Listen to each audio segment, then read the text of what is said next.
네, 안녕하세요. 네, 루스쿨 형사공법 입문 강의를 맡은 베리타스 김용환입니다.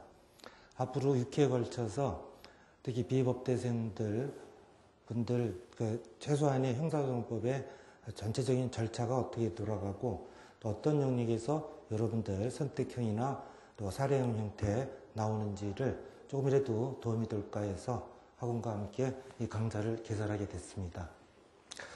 네, 사실 제대로 공부하기 위해서는 형사소송법도 한 15회차 걸쳐가지고 최근에 나오는 중요한 판례라든지 이것을 사례화해서 여러분 지금 출제 경향에 맞는 그런 수업이 진행돼야 되는 게 바람직하지만은 철저하게 이번 강의 목표는 최초로 형사법을, 특히 형소법을 입문하는 분들한테 형사소송의 어떤 맛이라 그럴까요?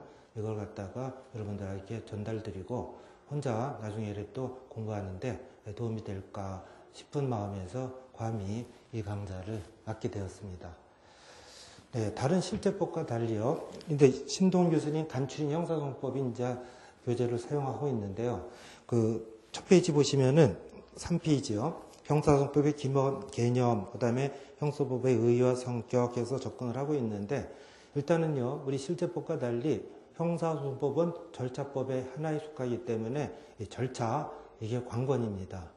과연 형사 절차가 전체적으로 어떻게 구성되어 있고 그 다음에 우리 형사소송법은 1조부터 493조까지 규정이 마련되어 있는데 이 모든 우리 법 규정이 이 형사 절차와 관련이 되어 있는데 과연 이 형사 절차의 의미가 무엇인지 먼저 이거부터 규명을 해야 됩니다.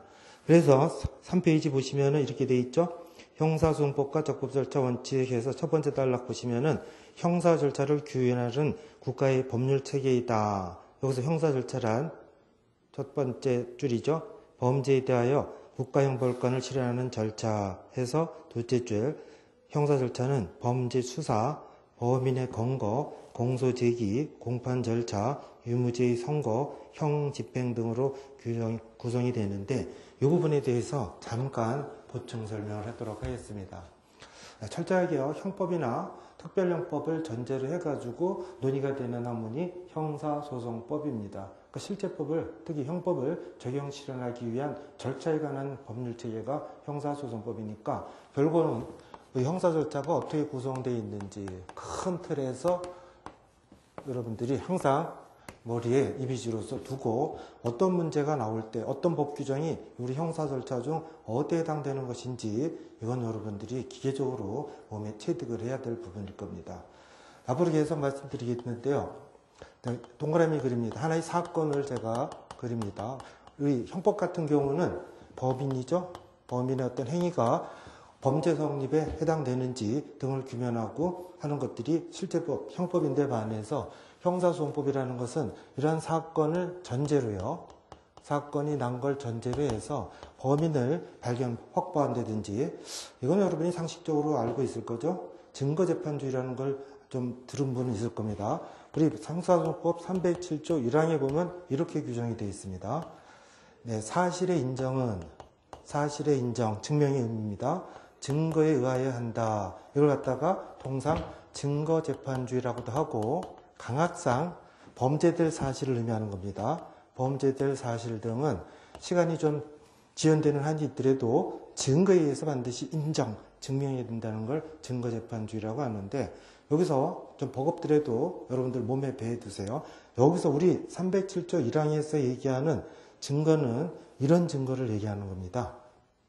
증거 능력을 증리라고 약간 쓰겠습니다. 증거 능력이 인정되고 그 다음에 우리 법은요 증거조사 방법에 따라서 증거의 성질에 따라서 증거조사 방법을 달리 규정하고 있는데 이것을 이렇게 얘기를 할 수가 있겠죠. 법이 물건은 제시, 서류는 낭독 이런 방식으로 증거조사하도록 미리 법에 규정되어 있습니다.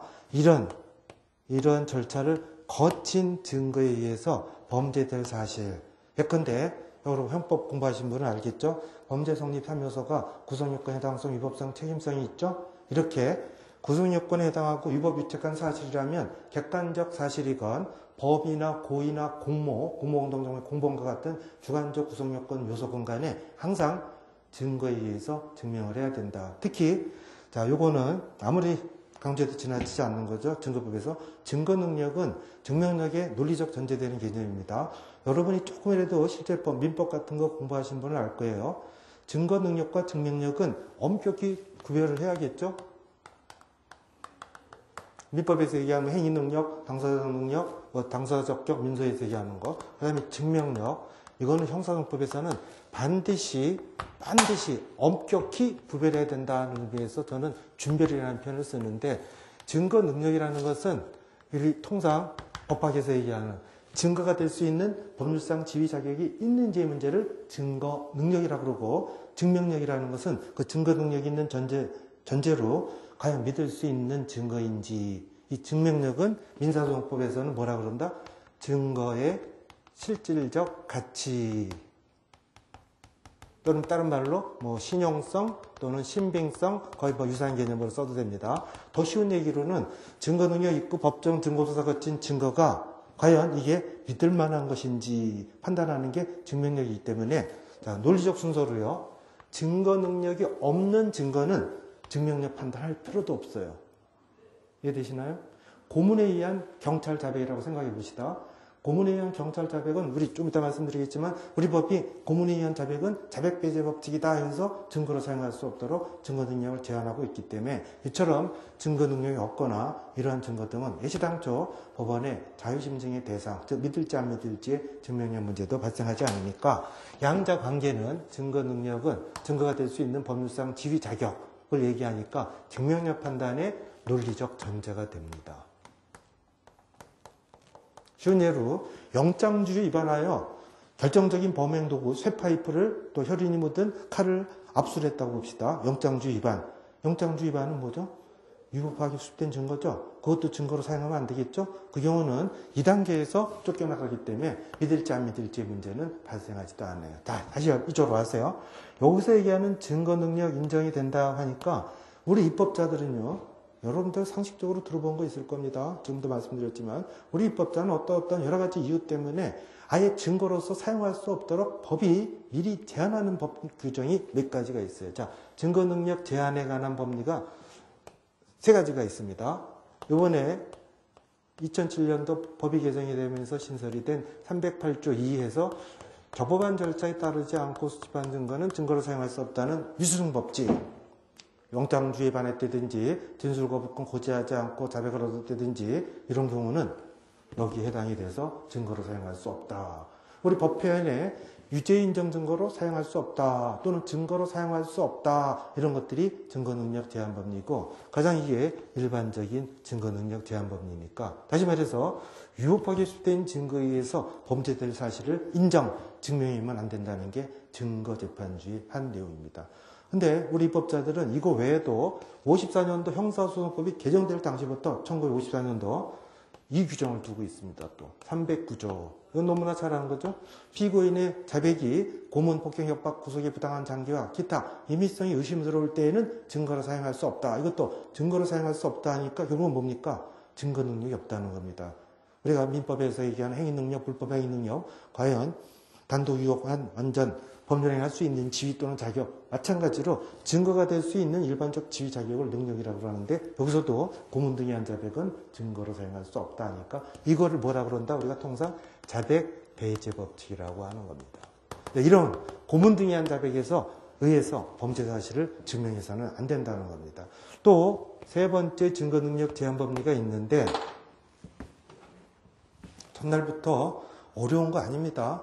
여러분의 실제 문제는 이런 부분에서 나오는 거죠. 너무 기초적인 거고, 요거를 알아야지 이제 형사절차 개관을 들어가는 거예요. 증거 능력 제한하는 법리가 우리 입법결단에 의해서 제한하는 법리. 증거가 될 수 있는 일반적 지위 또는 법률상 자격이니까 법에 미리 입법 형식이 결정되어 있는데, 또 한 가지가 바로 여러분들이 제일 어려워하는 전문 법칙입니다.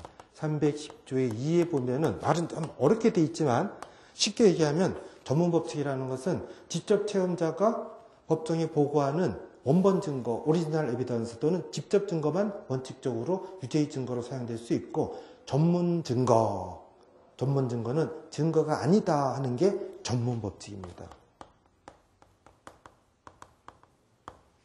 전문 법칙이 워낙 중요한 거니까 조금 그림을 그려서 설명을 해드릴게요. 어떤 사건, 이 범인의 사건을 지나갔다 우연히 목격하는 사람이 있을 수가 있겠죠. 목격자. 영미법상 이걸 위트니스 또는 아이 위트니스라고 하는데, 영미에서는 전문 법칙이 채택되어 있고 강조가 되기 때문에 이건 공소제기 표시입니다. 앞으로 갑이 피고인이라고 합시다. 피고인. 그리고 A 피고 사건에서 검사가 마주 앉아 있겠고요. 피고인이 있겠고. 여러분이 상식적으로 생각을 해보세요. 여러분이 법원이라면은 다른 증거보다 가장 믿을 만한 증거는 뭐겠습니까? 이 사건을 직접 체험한 목격자를 법정 증언대에 소환해가지고 증인지휘에서 증인신문 과정에서 갑이 A 사건 범행하는 거 보았다.